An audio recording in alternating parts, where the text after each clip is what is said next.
سورۃ الفرقان کی آیت نمبر 74 سے 76 تک اللہ سبحانہ وتعالیٰ کا ارشاد ہے، والذین یقولون ربنا ھب لنا من ازواجنا وذریاتنا قرۃ اعین واجعلنا للمتقین اماما اولئک یجزون الغرفۃ بما صبروا ویلقون فیہا تحیۃ وسلاما خالدین فیہا حسنت مستقرا ومقاما۔ اور وہ لوگ جو کہتے ہیں، اے ہمارے رب، ہمیں اپنے ازواج اور اولاد کی طرف سے آنکھوں کی ٹھنڈک عطا فرما اور ہمیں متقی لوگوں کا امام بنا، یہی لوگ ہیں جو اپنے صبر کے بدلے جنت میں بالا خانے دیے جائیں گے، اور وہ اس میں دعائے خیر اور سلام سے استقبال کیے جائیں گے، اس میں وہ ہمیشہ رہنے والے ہوں گے۔ کتنا اچھا ٹھکانہ اور کتنی اچھی قیام گاہ۔ اولاد کے لیے دعا مانگنا انبیاء اور اہل ایمان کا شیوا رہا ہے۔ ابراہیم علیہ السلام نے دعا کی تھی، رب ھب لی من الصالحین، اے میرے رب مجھے نیک اولاد عطا فرما۔ اہل ایمان کی دعا اللہ تعالیٰ نے قرآن مجید میں ذکر کی ہے، وَأَصْلِحْ لِي فِي ذُرِّيَّتِي، اور میری خاطر میری اولاد کی اصلاح کر دے۔ زکریا علیہ السلام نے دعا کی تھی، فَهَبْ لِي مِن لَّدُنْكَ وَلِيًّا يَرِثُنِي وَيَرِثُ مِنْ آلِ يَعْقُوبَ وَاجْعَلْهُ رَبِّ رَضِيًّا، مجھے اپنے پاس سے ایک وارث عطا فرما جو میرا وارث بنے اور آل یعقوب کا وارث ہو، اور اے میرے رب اسے پسند کیا ہوا بنا، وہ ایسا ہو جس سے تو راضی ہو جائے، وہ پسندیدہ ہو۔ ابراہیم علیہ السلام نے دعا کی تھی، رب اجعلنی مقیم الصلاۃ ومن ذریتی ربنا وتقبل دعا، اے میرے رب مجھے بھی اور میری اولاد کو بھی نماز قائم رکھنے والا بنا، اے رب میری یہ دعا قبول فرما۔ اہل ایمان ہمیشہ اپنی اولاد کے لیے دعا کرتے ہیں۔ سورۃ الفرقان کی جو آیات میں نے آپ کے سامنے پڑھی ہیں، یہ عباد الرحمن سے متعلق آیات ہیں کہ رحمان کے خاص بندے، رحمان کے پسندیدہ بندے اللہ تعالیٰ سے دعا کرتے ہیں کہ ربنا ھب لنا من ازواجنا وذریاتنا قرۃ اعین، کہ اللہ ہمیں اپنی ازواج سے اور اپنی اولاد سے آنکھوں کی ٹھنڈک عطا فرما۔ یاد رکھیے یہ دعا ہر صاحب ایمان کا شیوا ہے، ہر مومن کو یہ دعا کرتے رہنا چاہیے، چاہے ہماری اولاد نیک ہی کیوں نہ ہو، چاہے وہ فرما بردار ہی کیوں نہ ہو، چاہے وہ قرآن کی حافظ ہی کیوں نہ ہو، چاہے وہ دین کی عالم ہی کیوں نہ ہو، پھر بھی یہ دعا مانگتے رہنا چاہیے، اس لیے کہ دل رحمان کی 2 انگلیوں کے درمیان ہوتا ہے، وہ جیسے چاہے انہیں پھیر سکتا ہے۔ ہمیں نہیں معلوم کہ آج اگر ہماری اولاد دین پر ہے تو کل اس کا مستقبل کیا ہوگا، اس لیے کبھی بھی اس بارے میں بے فکر نہیں ہونا چاہیے۔ نیک سے نیک ترین اولاد بھی ہو، تہجد گزار بھی ہو، صائم اور قائم ہو، لیکن پھر بھی دعا کرتے رہیں۔ اگر آپ کی اولاد نیک ہے تو آپ کی دعائیں ان کی نیکی میں استقامت اور اضافے کا سبب بنے گی، یعنی وہ مزید نیک بنے گی، ان کے اندر مزید استقامت آئے گی، اور پھر اسی طرح ان کا ایمان بھی بڑھے گا۔ اور اگر وہ نیک نہیں ہے اور اگر وہ آپ کی آنکھوں کی ٹھنڈک نہیں ہے تو اس دعا سے انشاءاللہ وہ آپ کی آنکھوں کی ٹھنڈک بنیں گے۔ تو ہم سب کو بھی یہ دعا کرتے رہنا ہے کہ اے اللہ ہماری اولاد کو نیک بنا اور ان کو متقین کا امام بنا، یعنی تقوی والوں کی صحبت میں ہوں اور تقوی والوں میں بھی سب سے آگے ہوں، تقوی والوں کو بھی مزید لیڈ کرنے والے ہوں، ان کی رہنمائی کرنے والے ہوں، اور پھر یہ کہ وہ ہماری آنکھوں کی ٹھنڈک بھی ہوں، یعنی جہاں وہ رب کے پسندیدہ ہوں وہاں وہ ہمارے لیے بھی باعث سکون ہو۔ اس کے ساتھ ساتھ انسان کے لیے لازم ہے کہ وہ اپنی اولاد کی نیک تربیت بھی کرتا رہے، کیونکہ تربیت کی کوشش کرنا جو ہے ایک صبر آزما کام ہے۔ اسی لیے اس آیت کے بعد جو آیت آتی ہے اس میں صبر کرنے والوں کی جزا جنت میں غرفہ بتائی گئی ہے۔ عربوں کے ہاں گھر کے اندر جتنے بھی کمرے ہوتے ہیں ان میں سے سب سے بہترین کمرہ غرفہ کہلاتا ہے، یعنی سب سے اعلیٰ ترین درجہ۔ تو جنت میں بھی جب غرفہ کی بات ہے تو اس سے مطلب کوئی ہائی رائز بلڈنگ نہیں ہے، کیونکہ وہ ایک جگہ پر آتا نا کہ غرفات پر غرفات مبنیہ ہوں گے، تو اس سے مراد یہ ہے کہ جنت کے اعلیٰ ترین مقامات اللہ تعالیٰ ان کو عطا کرے گا جو صبر کے ساتھ تربیت بھی کرتے رہیں گے اور صرف اپنی تربیت اور اپنی کوشش کو کافی نہیں سمجھیں گے بلکہ اللہ تعالیٰ سے دعا بھی کریں گے۔ اور بہت دفعہ ایسا بھی ہوتا ہے کہ ہم تربیت میں پوری کوشش کر لیتے ہیں لیکن اس کا اثر اولاد میں نظر نہیں آتا، اولاد آپ کی ایکسپیکٹیشن پہ پوری نہیں اترتی، آپ جیسے ان کو دیکھنا چاہتے ہیں ویسے وہ نظر نہیں آتے۔ کیا ہم نوح علیہ السلام کی تربیت پہ کوئی شک کریں گے؟ ان کے 4 بیٹے تھے، جن میں سے 3 بہترین بیٹے ثابت ہوئے، لیکن ایک بیٹا اپنے ہی راستے پر چل نکلا۔ تو اس میں انسان کی کوشش اگر ہو اور انسان کے بس میں ہو اولاد کی اصلاح، تو وہ سبھی کو سیدھا کر کے رکھ دے، لیکن یاد رکھیے کوشش ہماری، دعا ہماری، اور اس میں اثر ڈالنے والا اور اس کو ہماری آنکھوں کی ٹھنڈک بنانے والا صرف اور صرف ہمارا رب ہے۔ اس لیے مومن صرف اپنی کوششوں پہ بھروسہ نہیں کرتا، بلکہ وہ اپنے رب کو پکارتا رہتا ہے۔ اور پھر عام طور پر یہ ہوتا ہے کہ ہم اس دعا کو اپنی دعاؤں کا حصہ نہیں بناتے۔ ہاں، جب اولاد کی طرف سے کوئی تکلیف پہنچتی ہے، جب وہ ہماری کوئی بات نہیں مانتے یا ہمیں ناراض کرتے ہیں، تو پھر ہمیں خیال آتا ہے کہ ہمیں دعا کرنی چاہیے کہ ان کی اصلاح ہو جائے اور یہ سیدھے ہو جائیں اور ہماری آنکھوں کی ٹھنڈک بن جائے۔ یاد رکھیے یہ صرف اولاد کے بگاڑ کے وقت کی دعا نہیں ہے، بلکہ ہمیشہ یہ دعا کرتے رہنا چاہیے۔ اپنی روزمرہ زندگی کی خاص دعاؤں میں اس دعا کو شامل کر لیں، اپنی نمازوں میں، سجدوں میں، قبولیت کے اوقات میں اپنی اولاد کے لیے دعا کرے، کیونکہ اولاد انسان کی محبوب ترین چیزوں میں سے ہے۔ جن کو اللہ نے اولاد کی نعمت سے نوازا ہے وہ اچھی طرح سمجھ سکتے ہیں کہ ہماری زندگی میں اولاد کا کیا مقام ہے۔ یعنی جب تک انسان والدین نہیں بنتا، ماں باپ نہیں بنتا، وہ اس بات کو سمجھ ہی نہیں سکتا کہ اولاد کیا چیز ہوتی ہے، کیونکہ انسان زندگی میں مختلف چیزوں سے محبت کرتا ہے، مختلف چیزوں کے ساتھ انسان کا لگاؤ ہوتا ہے، مختلف کام یا مختلف چیزیں اس کو پسند آتی ہیں۔ لیکن جب ایک عورت ماں بنتی ہے، ایک مرد جو ہے وہ باپ بنتا ہے، تو اس کے بعد اس کی زندگی میں جو تبدیلی آتی ہے، اس کے بعد اس کی زندگی کے اندر جو خوبصورتی آتی ہے، اس کے بعد اس کی زندگی کا جو محور اور مرکز بن جاتا ہے، اور اس کی تمام توجہ کا مرکز جو چیز بن جاتی ہے، اور دن رات کی یہ ڈیوٹی 24/7 کی ہوتی ہے۔ یعنی باقی چیزوں سے تو آپ کسی وقت الگ بھی ہو سکتے ہیں، مگر یہ وہ رشتہ ہوتا ہے کہ جس سے آپ پھر مرتے دم تک الگ نہیں ہو سکتے، کیونکہ وہ آپ کے جسم کا ایک حصہ ہوتا ہے، اور اللہ تعالیٰ آپ کے دل میں ہر چیز سے زیادہ ان کے لیے محبت ڈال دیتا ہے، اور ان کی خوشی آپ کو خوش کرتی ہے اور ان کا دکھ آپ کو دکھی کرتا ہے۔ اس لیے انسان کو ہمیشہ اپنی دعاؤں میں یہ خاص دعا کرتے رہنا چاہیے، اور قبولیت کے اوقات میں بھی، کیونکہ اولاد سے ملنے والی آنکھوں کی ٹھنڈک اسی وقت ہوتی ہے جب اولاد سیدھے رستے پر ہوتی ہے، جب اولاد نیک ہوتی ہے، اچھے کام کر رہی ہوتی ہے، تو پھر ہی ماں باپ کی آنکھوں کی ٹھنڈک ہوتی ہے۔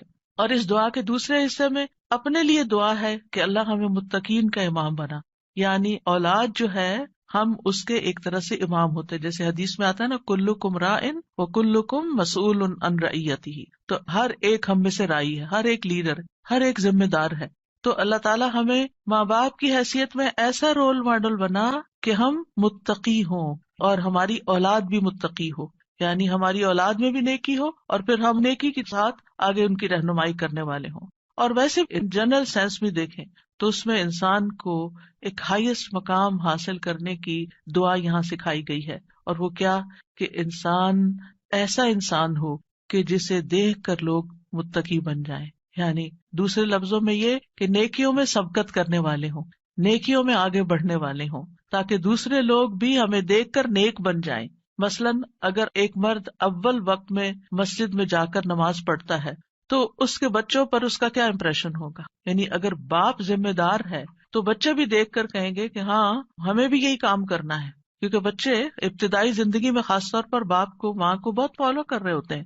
پھر اسی طرح اگر آپ کا پڑوسی آپ کو دیکھتا ہے، آپ کے کولیگز آپ کو دیکھتے ہیں کہ آپ کی توجہ سب سے زیادہ کس چیز کی طرف ہے، تو وہ بھی آپ کی دیکھا دیکھی نیکی کے کام میں آگے بڑھتے ہیں۔ آپ صدقہ کرتے ہیں اور کوئی آپ کو دیکھ رہا ہے، آپ کا مقصد نہیں دکھانا، لیکن کسی کو نظر آ جاتا ہے تو آپ کو دیکھ کر وہ بھی شروع کر دیتا ہے، تو آپ اس کے کیا بن گئے؟ امام، یعنی آپ لیڈ کر رہے ہیں، آپ آگے ہیں اور وہ آپ کو فالو کر رہے ہیں۔ تو ہمیں یہ دعا کرنی چاہیے اپنے لیے کہ اللہ ہمیں نیکی کے کاموں کا امام بنا، متقین کا امام بنا۔ تو یہاں ہم دیکھتے ہیں کہ یہ عباد الرحمن کی صفات میں سے ایک صفت ہے، اور وہ کہتے ہیں والذین یقولون ربنا ہب لنا۔ ہب کا لفظ جو ہے یہ ہبہ سے ہے، اور ہبہ کہتے ہیں بلا معاوضہ کوئی چیز دینا۔ یا رب ہم نے کچھ کیا نہیں، لیکن تو اپنے پاس سے ہمیں عطا فرما، اپنی خاص رحمت سے ہمیں یہ عطا فرما۔ من ازواجنا، ازواج کا لفظ جو ہے یہ زوج سے ہے، جن اور حیوانات ان سب میں نر اور مادہ پایا جاتا ہے جو ہر ایک دوسرے کا زوج کہلاتا ہے۔ یعنی عورت کے لیے بھی یہ لفظ استعمال ہوتا ہے اور مرد کے لیے بھی استعمال ہوتا ہے. اگر مرد یہ دعا کریں گے تو اپنی بیویوں کے لیے کریں گے کہ ہماری بیویاں ہمارے لیے آنکھوں کی ٹھنڈک ہوں، اور اگر عورتیں یہ دعا کریں گی تو ان کے ازواج ان کے خاوند ہوں گے کہ ان کو ہمارے لیے آنکھوں کی ٹھنڈک بنا. اور ذریات سے مراد ذریت جو ہے صرف اولاد نہیں ہوتی، اولاد کی اولاد بھی ذریت کہلاتی ہے. کیونکہ آپ نے دیکھا ہوگا کہ جب آپ اپنی اولاد کے لیے دعا کرتے ہیں اور وہ کسی قابل ہوتی، بڑی ہوتی، پھر ان کے بچے پیدا ہوتے ہیں، تو بعض اوقات اپنے بچوں سے زیادہ بچوں کے بچے پیارے ہو جاتے ہیں. اور اگر وہ نیک بنتے ہیں تو ہمیں آنکھوں کی ٹھنڈک نصیب ہوتی ہے، اور اگر بچوں کے بچوں میں کوئی بگاڑ آ جائے تو آپ ایکولی دکھ اور تکلیف میں مبتلا ہو جاتے ہیں.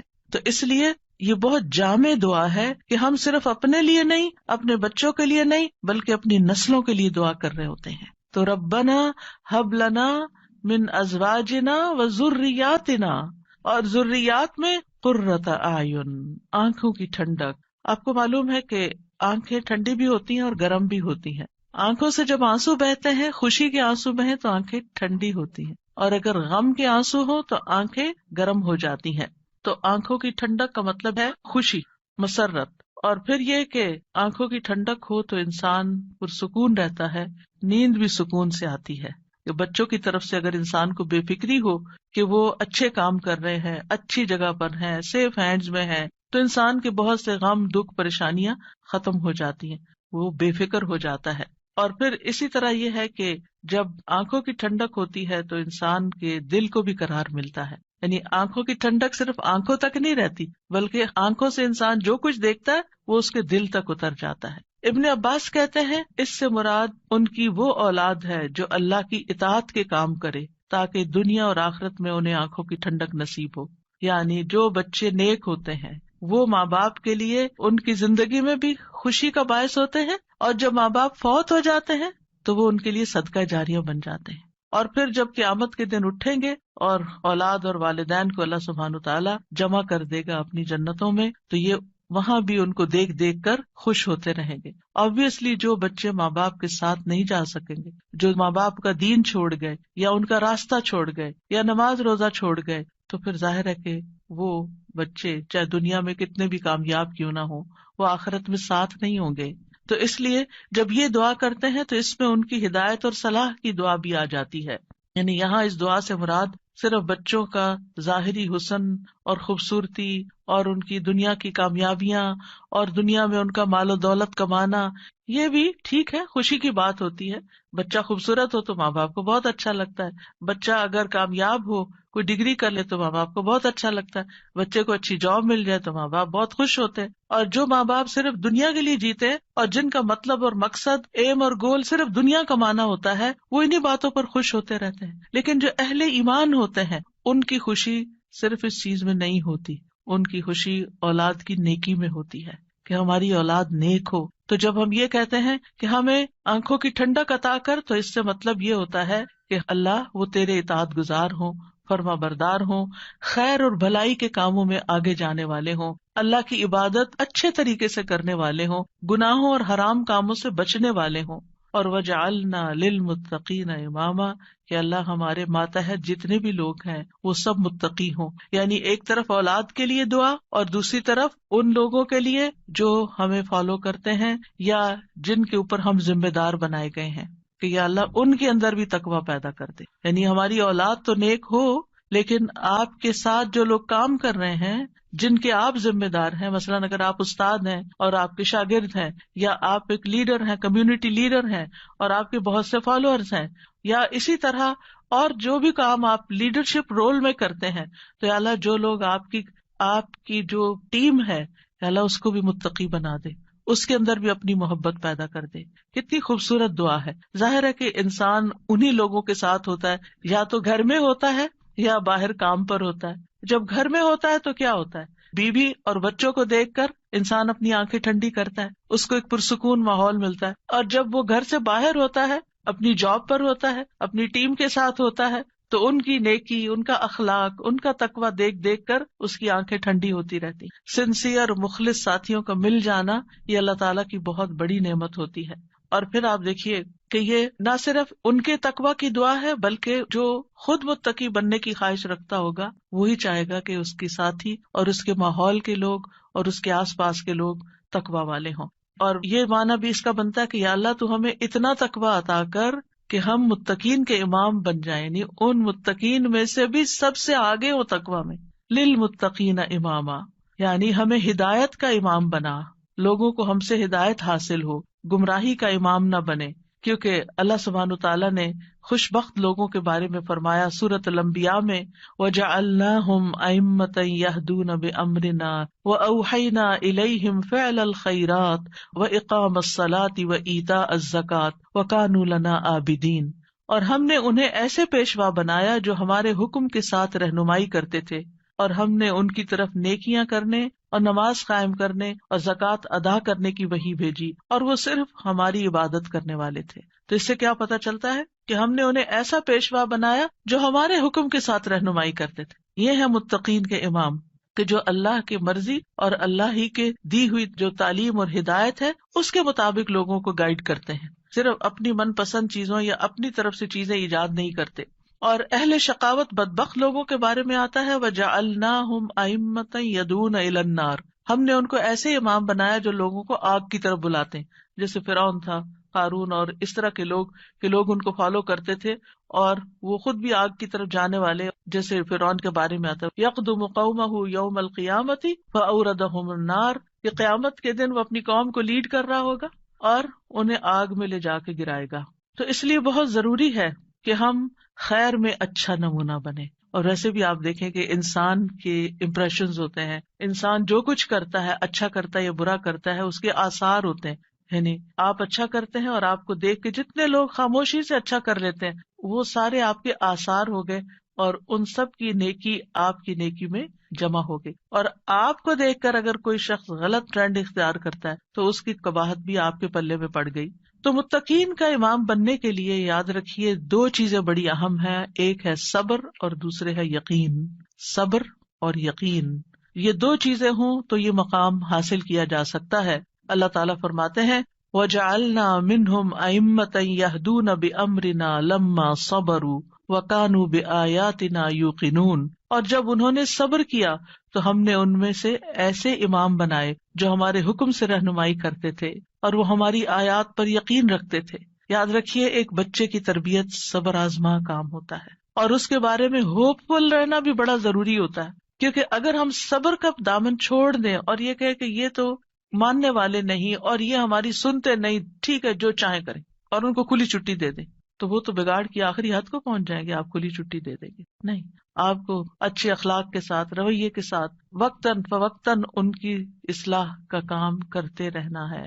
اور یہ صبر آزما کام ہے. یعنی بعض اوقات آپ کا دل اندر سے کٹ رہا ہوگا، آپ شدید غصے کا شکار ہوں گے، شدید نفرت کا شکار ہوں گے ان کے کسی غلط کام پر، لیکن آپ اس کا ایسا اظہار نہیں کریں گے کہ جس سے وہ ہمیشہ کے لیے آپ کو خیر بات کہہ کے چلے جائیں اور آپ سے کٹ جائیں. کیونکہ آپ دیکھیں بہت سے بچے ایسے ہوتے ہیں جو ماں باپ کی نیگنگ سے اور ماں باپ کی بد اخلاقی اور بدسلوکی سے پھر وہ ہمیشہ کے لیے ان کو چھوڑ ہی جاتے ہیں. تو ایسا کوئی طریقہ اختیار نہیں کرنا کہ جس سے وہ دور ہوں، بلکہ محبت کے ساتھ. یعنی اگر ان کے اندر آپ دیکھتے ہیں کچھ چیزیں ایسی ہیں جو درست نہیں، تو محبت کے ساتھ اور صبر کے ساتھ دعائیں کرتے کرتے ان کی اصلاح کرتے جائیں. ہو سکتا ہے آپ اپنی زندگی میں نہ دیکھیں وہ دن جس کو آپ دیکھنا چاہتے ہیں، لیکن مرنے کے بعد آپ کو ان کی دعائیں پہنچ رہی ہوں، آپ کی وہ محنت ضائع نہیں جائے گی.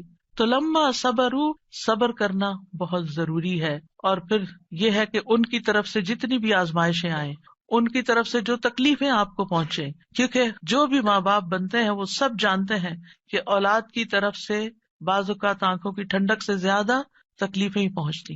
یعنی وہ آپ کا مقام نہیں سمجھتے جب تک وہ خود ماں باپ نہیں بنتے، ان کو سمجھ نہیں آتی کہ ماں باپ کا مقام کیا ہے اور ماں باپ کی تکلیف کیا ہے. لہٰذا ایسے تمام مواقع پر صبر سے کام لینا ہے. اور دوسرا یہ کہ یقین رکھنا ہے، بے یقینی سے دعا نہیں کرنی، یقین رکھنا ہے کہ اللہ میری دعائیں سنتا ہے اور وہ ضرور سنے گا. لم اکم بدعائک رب شقیہ، اے رب میں تجھ سے دعا مانگ کر کبھی بدبخت ہوا ہی نہیں، تو دعاؤں کا سننے والا ہے.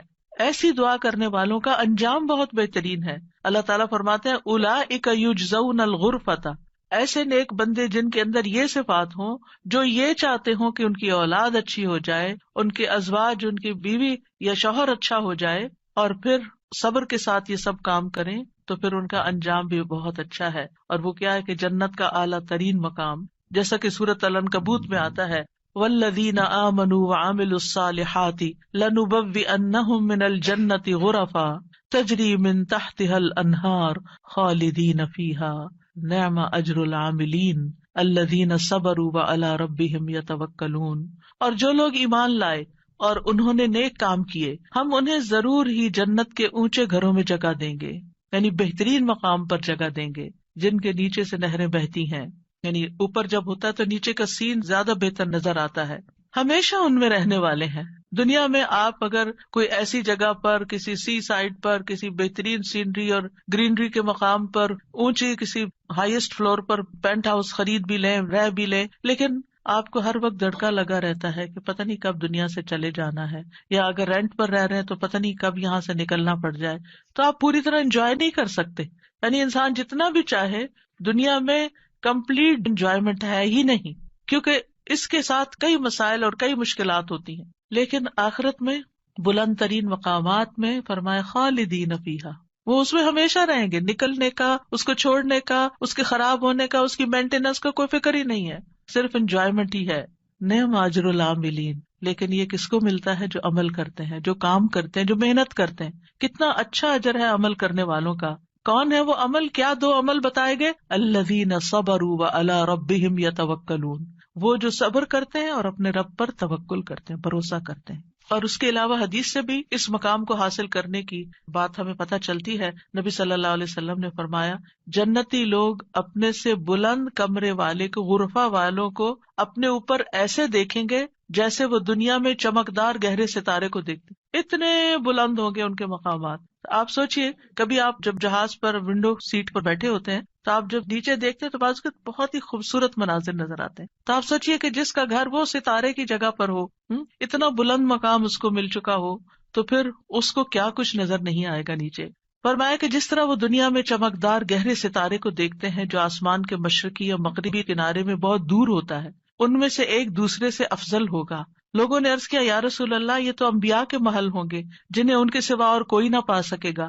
آپ نے فرمایا، نہیں، اس ذات کی قسم جس کے ہاتھ میں میری جان ہے، یہ ان لوگوں کے لیے ہے جو اللہ پر ایمان لائے اور انبیاء کی تصدیق کی. ایک اور روایت میں آتا ہے، بے شک جنت میں ایسے غرف ہیں، جنتی ان کے باہر والے حصے کو اندر سے دیکھ سکیں گے اور اندر والے حصے کو باہر سے دیکھ سکیں گے. اللہ نے یہ ایسے شخص کے لیے تیار کیے ہیں جو لوگوں کو کھانا کھلائے اور سلام عام کرے اور رات کو نماز ادا کرے جب لوگ سو رہے ہیں. اور الحمدللہ رمضان ایسا مہینہ ہوتا ہے کہ جس میں آپ یہ تینوں کام کر سکتے ہیں. آپ کی حرص ہوتی ہے کہ زیادہ سے زیادہ لوگوں کو افطار کرایا جائے، زیادہ سے زیادہ لوگوں تک راشن پہنچایا جائے، یعنی ان کو کھلایا جائے. اور جب آپ مسجد جاتے ہیں تو تراویح بھی ہوتی ہے اور بہت سے لوگ مل جاتے ہیں تو سلام پہ سلام ہو رہا ہوتا ہے. یا دینی مجالس کا زور ہوتا ہے رمضان میں، جس میں لوگ کٹھے ہوتے ہیں تو پھر ایک دوسرے سے ملاقات کر کے سلام کے مواقع آتے ہیں. اور یہ صرف رمضان ہی کے لیے نہیں ہے، بلکہ سارا سال انسان ایسے کاموں کی رغبت رکھے، ایسے کاموں سے محبت کرے. اور ان کی جنت میں وہ کیا ہوگا؟ وَيُلَقَّوْنَ فِيهَا تَحِيَّةً وَسَلَامًا، وہاں ان کو سلام اور دعا دی جائے گی. تحیہ کہتے ہیں زندگی کی دعا دینا، یعنی ان کے استقبال کے لیے ایسے فرشتے موجود ہوں گے جو انہیں سلام بھی کریں گے اور سلامتی کی دعائیں بھی دیں گے.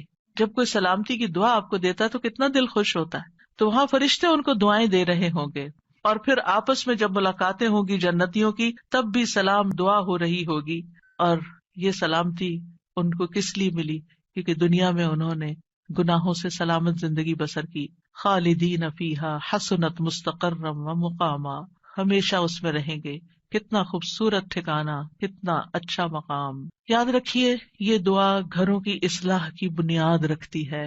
اس میں صرف اولاد ہی نہیں بلکہ ازواج بھی، یعنی شوہر اور بیوی. آج آپ دیکھیں کہ ہر دوسرے گھر کا یہ مسئلہ بنا ہوا ہے کہ گھر میں میاں بیوی کی لڑائیاں جاری ہیں. اس سے ایک دوسرے کے اندر ایک بے چینی، اداسی، پریشانی، کاموں میں رکاوٹ اور کتنی بے شمار خرابیاں. اور سب سے بڑی بات یہ کہ آپ اپنی اولاد کے لیے ایک بہترین نمونہ ہوتے ہیں. آپ صرف آپس میں نہیں لڑتے بلکہ اپنے بچوں کو ایک برا نمونہ پیش کر کے ان کی زندگیوں کو بھی جہنم بناتے ہیں. اور پھر آپ دیکھیے کہ کوئی اور انسان ناراض ہو جائے تو اس سے انسان کو اتنی تکلیف نہیں ہوتی، حتیٰ کہ اگر ماں باپ بھی ناراض ہوتے ہیں نا تو انسان اتنی پرواہ نہیں کرتا، لیکن اگر شوہر بیوی سے یا بیوی شوہر سے ناراض ہو تو انسان کے غم کی انتہا ہوتی ہے، کسی چیز میں دل نہیں لگتا، پریشانی چھا جاتی ہے اور ہر چیز بے مزہ ہو جاتی. چاہے خوبصورت ترین محل میں آپ رہتے ہو، خوبصورت ترین لباس آپ پہنتے ہو، بہترین کھانے آپ کھاتے ہو، لیکن اگر میاں بیوی کا آپس میں پیار نہیں ہے،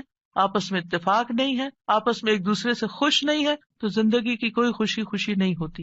تو اس لیے بہت ضروری ہے کہ اس دعا سے کام لیا جائے، اور جہاں کہیں تھوڑے بہت بھی پرابلمز ہیں وہ بھی انشاءاللہ حل ہو جائیں گے، اور جہاں بڑے مسائل ہیں اور جہاں مسائل نہیں بھی وہاں بھی یہ دعا پڑھی جائے تاکہ گھروں کے اندر ایک خوبصورتی آئے. یعنی اللہ تعالیٰ نے ہمیں منع تو نہیں کیا کہ دنیا میں ہم محبت سے زندگی نہ گزاریں، یعنی ہمیں دنیا میں بھی محبت چاہیے، آپس کی اتفاق اور پیار چاہیے. ایک محبت جو ہوتی ہے وہ انسان کی ضرورت ہوتی ہے، ایک دوسرے کی کیئر کرنا ایک ضرورت ہوتی ہے ہر انسان کی. اور اللہ سبحانہ وتعالیٰ نے جوڑے بنائے کیوں ہیں؟ قرآن مجید میں اللہ تعالیٰ فرماتے ہیں وَمِنْ آيَاتِهِ أَنْ خَلَقَ لَكُم مِّنْ أَنفُسِكُمْ أَزْوَاجًا لِتَسْكُنُوا إِلَيْهَا وَجَعَلَ بَيْنَكُم مَّوَدَّةً وَرَحْمَةً إِنَّ فِي ذَلِكَ لَآيَاتٍ لِقَوْمٍ يَتَفَكَّرُونَ. اور اس کی نشانیوں میں سے ایک یہ ہے کہ اس نے تمہاری ہی جنس سے تمہارے جوڑے پیدا کیے یا بیویاں پیدا کی تاکہ تم ان کے پاس سکون حاصل کرو، اور تمہارے درمیان محبت اور رحمت پیدا کر دی. غور و فکر کرنے والوں کے لیے اس میں کئی نشانیاں ہیں. تو اللہ سبحانہ تعالیٰ نے شادی کا مقصد کیا رکھا ہے؟ سکون کا حصول. اور اگر شادی کے بعد انسان کا پہلا سکون بھی جاتا رہے اور سکون ہی لٹ جائے اور تکلیف اور پریشانی ہر وقت رہے تو اس نے کیا پایا؟ تو شادی کا مقصد ہی فوت ہو گیا. ٹھیک ہے، شادی کے اور بھی کئی مقاصد ہو سکتے ہیں، لیکن سب سے بنیادی اور اول مقصد اللہ تعالیٰ نے کیا رکھا ہے اس رشتے کے اندر؟ ایک دوسرے سے سکون، مودت اور رحمت. ایک دوسرے سے محبت بھی کریں اور ایک دوسرے پر رحم بھی کریں، ایک دوسرے کی کیئر کریں، ایک دوسرے کا خیال رکھیں، ایک دوسرے کی ضرورت کو پہچانیں. صرف خود غرضی نہ ہو کہ میری مرضی، میرا مقصد، میرا مطلب اور میں جو چاہوں صرف وہ ہو میرے پاس. نہیں، یہ بھی دیکھنا ہوگا کہ دوسرا کیا چاہتا ہے. اور جن کپلز کو یہ سمجھ آ جاتی ہے کہ دوسرے کی خواہش کیا ہے اور وہ دوسرے کی خواہش کو پورا کرنے کی کوشش کرتے ہیں تو لازماً دوسرا بھی پھر ان کی خواہش پوری کرتا ہے اور ایک خوشگوار زندگی وجود میں آتی ہے. اسی طرح اللہ تعالیٰ نے سورۃ النحل میں بھی فرمایا وَاللَّهُ جَعَلَ لَكُم مِّنْ أَنفُسِكُمْ أَزْوَاجًا وَجَعَلَ لَكُم مِّنْ أَزْوَاجِكُمْ بَنِينَ وَحَفَدَةً وَرَزَقَكُم مِّنَ الطَّيِّبَاتِ أَفَبِالْبَاطِلِ يُؤْمِنُونَ وَبِنِعْمَةِ اللَّهِ هُمْ يَكْفُرُونَ. اور اللہ نے تمہارے لیے تمہارے نفسوں سے بیویاں پیدا کی اور تمہارے لیے تمہاری بیویوں سے بیٹے اور پوتے پیدا کیے، یعنی اللہ نے ان سے تمہیں اولاد دی اور اس نے تمہیں پاکیزہ چیزوں سے رزق عطا کیا. کیا پھر بھی وہ باطل پر ایمان لاتے ہیں اور اللہ کی نعمت کا انکار کرتے ہیں، یعنی اللہ تعالیٰ کی نعمتوں کی ناشکری کرتے ہیں؟ تو یاد رکھیے کہ گھروں کی اصلاح کا انحصار ازواج کی اصلاح پر ہے، آپس کے اتفاق پر ہے، اور اولاد کی اصلاح سے پہلے ازواج کی اصلاح کی بات ہے. ابن علان کہتے ہیں کہ یہ دعا یعنی ازواج کے بارے میں شروع ہوتی ہے، کیونکہ اگر ازواج کی اصلاح ہو تو اولاد کی اصلاح ہوتی ہے. یعنی شوہر یا بیوی کی اصلاح ہو جائے، وہ ایک دوسرے کے لیے آنکھوں کی ٹھنڈک ہو تو اولاد خود بخود آنکھوں کی ٹھنڈک ہوتی چلی جائے گی. اور آنکھوں کی ٹھنڈک سے مراد یہ نہیں ہے صرف کہ ایک شوہر اپنی بیوی کو زیادہ خوبصورت دیکھے یا تندرست دیکھے، بلکہ اس حال میں دیکھے کہ وہ اللہ کی فرما بردار ہو. کیونکہ ایک حدیث میں آتا ہے کہ دنیا متاع ہے اور دنیا کی سب سے بہترین متاع نیک بیوی ہے.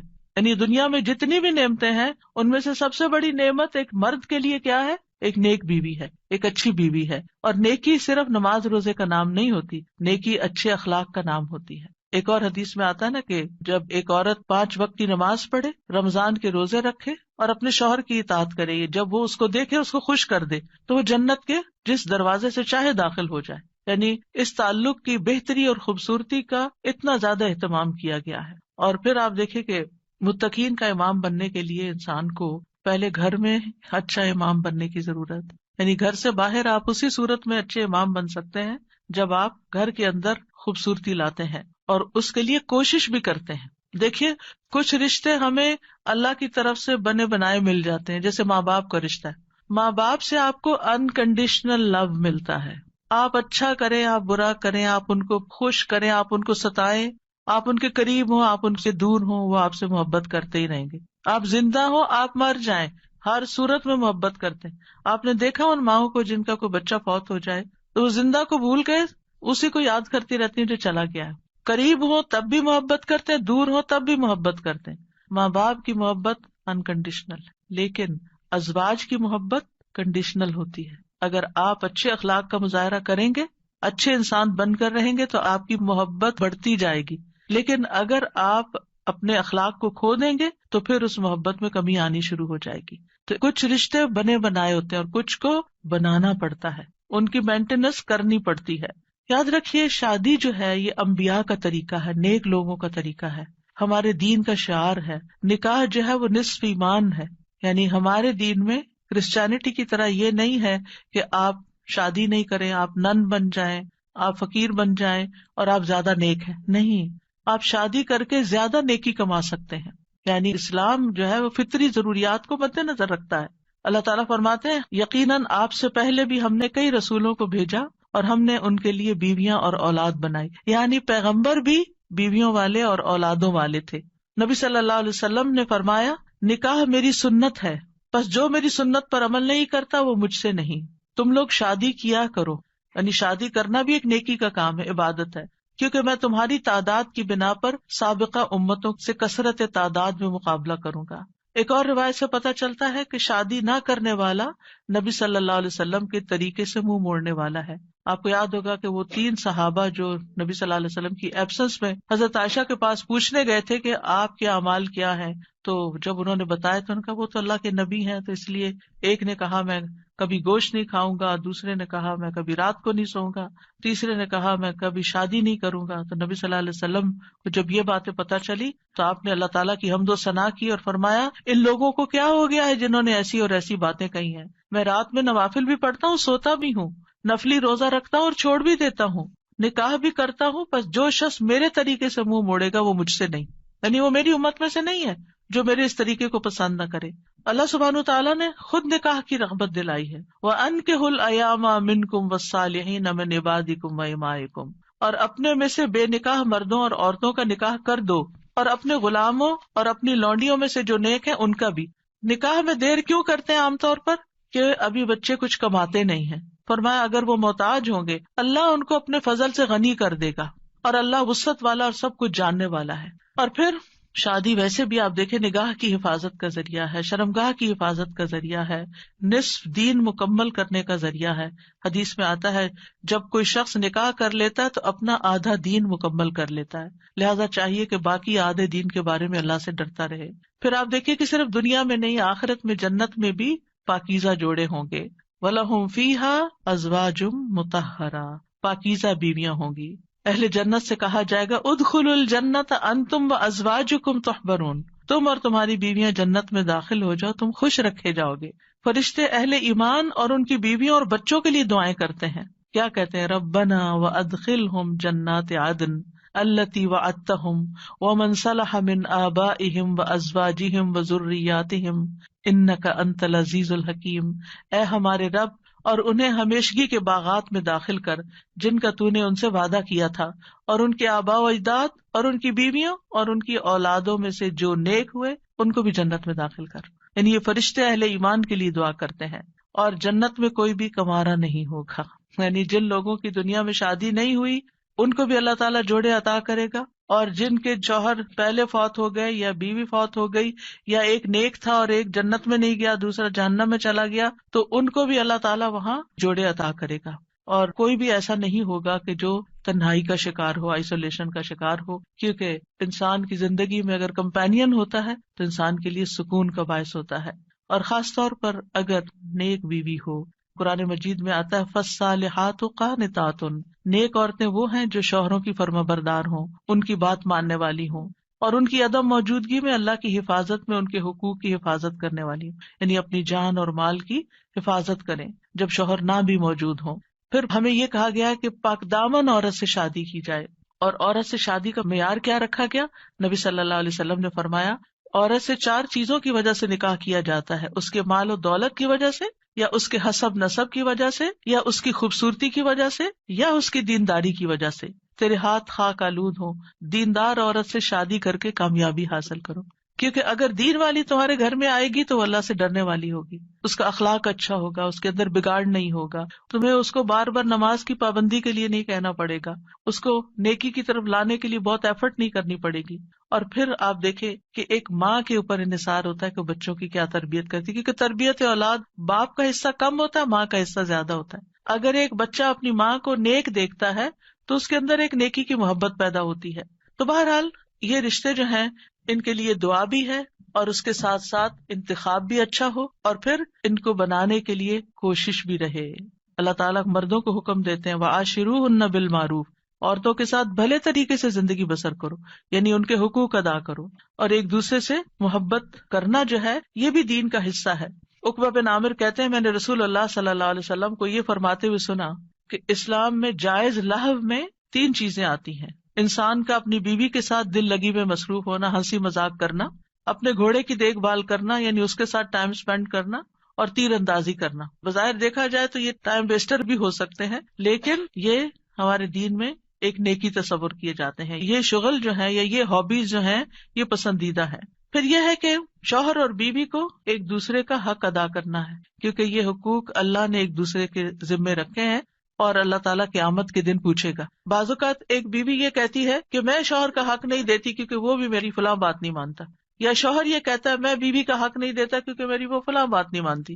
نہیں، جب تک آپ اس رشتے میں ہیں دونوں کو ایک دوسرے کا حق دیتے رہنا چاہیے۔ اور کیوں دینا چاہیے؟ کہ اللہ کا حکم ہے، اس لیے نہیں کہ شوہر خوش ہوگا یا بیوی خوش ہوگی، اس لیے کہ میرے رب کا حکم ہے، اس لیے مجھے یہ کام کرنا ہے۔ اور جب آپ رب کو راضی کرتے ہیں تو رب بندوں کو بھی آپ سے راضی کر دیتا ہے۔ پھر اسی طرح یہ ہے کہ ایک دوسرے سے اچھے اخلاق کے ساتھ پیش آنا۔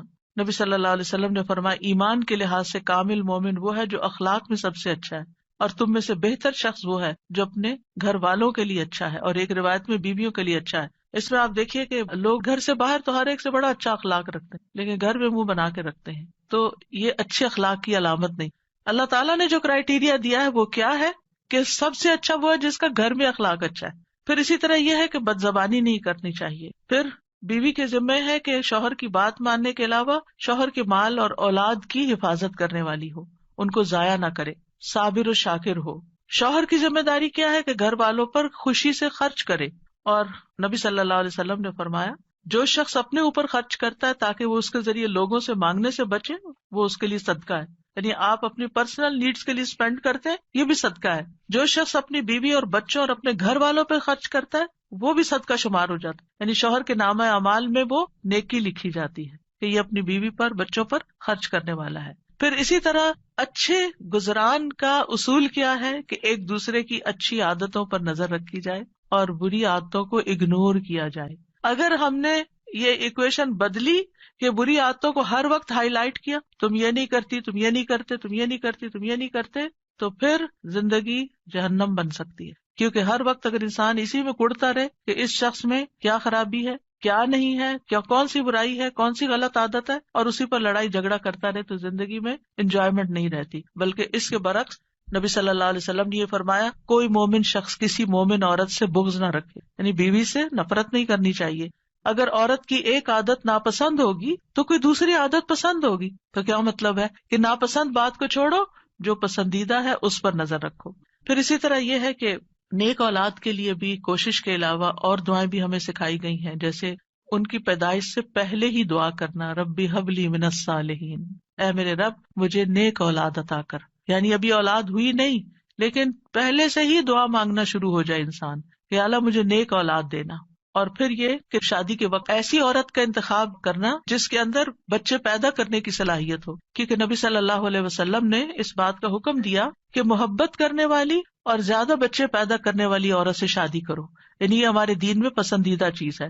پھر اسی طرح شادی سے ملنے والی جو نیک اولاد ہے اس کا فائدہ کیا ہے کہ وہ مرنے کے بعد والدین کے لیے دعائیں کرتی ہے اور ماں باپ کے لیے صدقہ جاریہ بن جاتی ہے، اور یہ والدین کی درجات کی بلندی کا ذریعہ بنتا ہے۔ جہاں تک اولاد کی تربیت کا تعلق ہے تو اولاد کے بارے میں سوال ہوگا، یعنی ماں باپ دونوں سے پوچھا جائے گا کہ انہوں نے ان کی تربیت میں کیا کوشش کی۔ پھر اسی طرح اولاد کا پہلا حق کیا ہے؟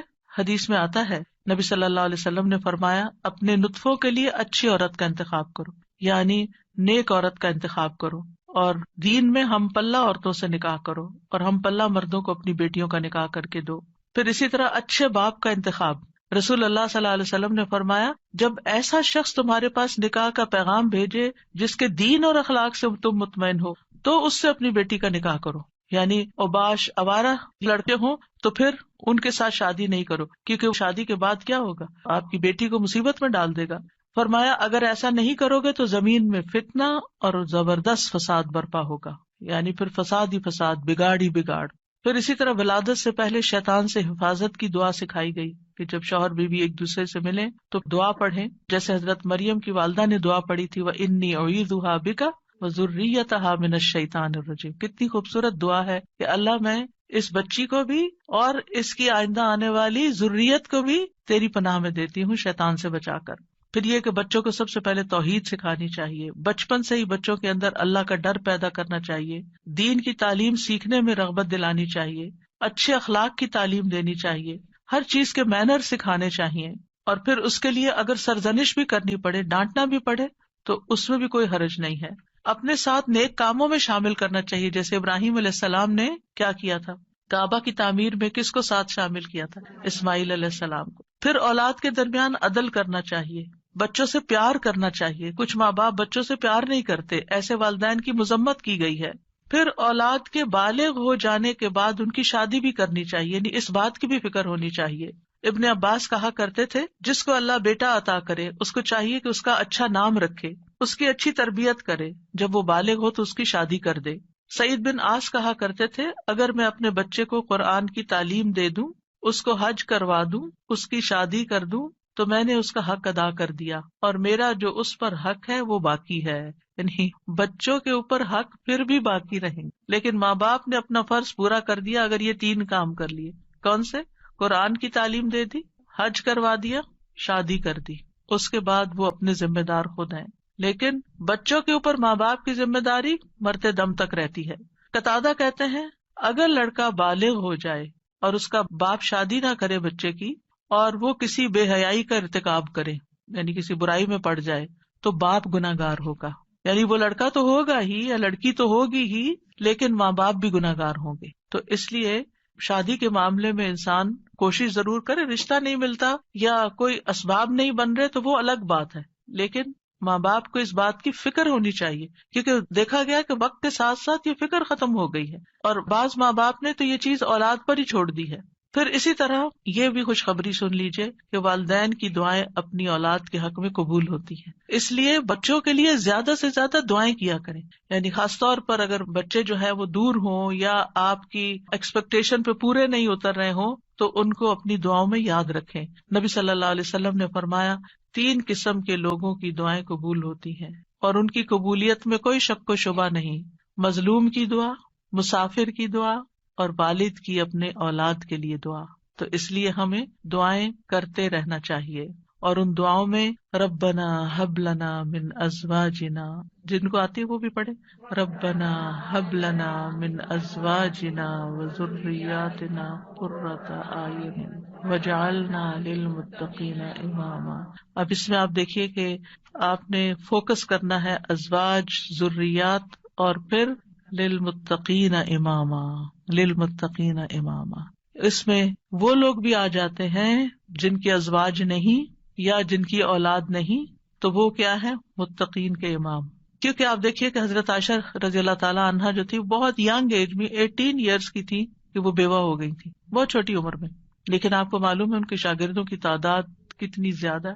ایک تو کچھ ڈائریکٹ شاگرد تھے نا، اور ایک آج تک ہم سب شاگرد ہیں ان کے۔ انہوں نے جو احادیث روایت کی، یعنی وہ ان صحابہ میں سے تھی جو مکثرین تھے، جن کی احادیث کی تعداد ہزاروں میں پہنچتی، تو انہوں نے جو احادیث روایت کی اور لوگوں نے جو پڑھی اور آگے پڑھائی اور سکھائی، وہ سب ان کے شاگرد بنتے ہیں۔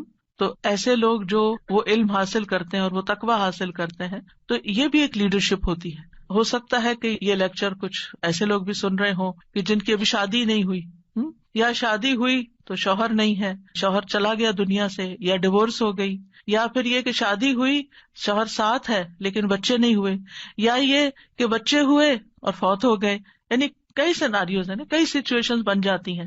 تو جو بھی کوئی سچویشن ہو اس میں دعا کا یہ پہلا حصہ